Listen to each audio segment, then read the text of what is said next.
This is Charleston, South Carolina, one of the most important maritime cities in the South.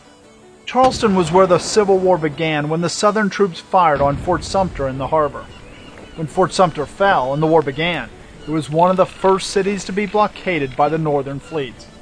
As one of the largest Southern ports, it became a center of blockade running and a center of Confederate attempts to break the blockade. Although other ports such as Wilmington, North Carolina, were used more for blockade running, Charleston was important because of its great symbolic value. It had been adamant for secession, and it was where the war began.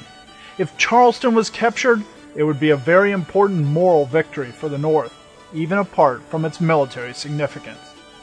The defense of Charleston was the responsibility of General P.G.T. Beauregard. Beauregard was extremely popular in Charleston, since he had commanded the forces during the original attack on Fort Sumter and during the Battle of First Manassas. Although he had proved to the government in Richmond that he didn't quite live up to his reputation, he hadn't lost any of his popularity in Charleston.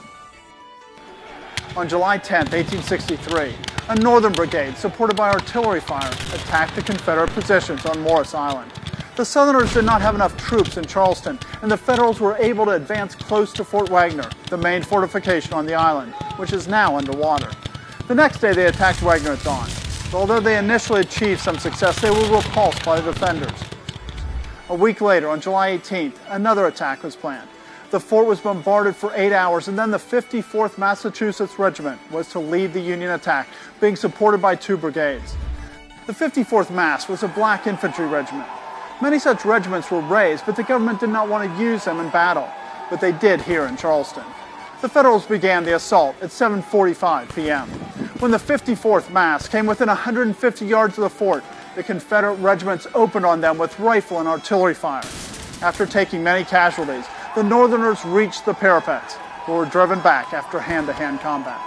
Other troops did secure a position along the line that a regiment had failed to secure. But Confederate reinforcements came up, and after several bloody counterattacks, they finally were able to recapture their works. The Union assault was unsuccessful, and they had lost around 1,500 men. The Confederates suffered less than 200.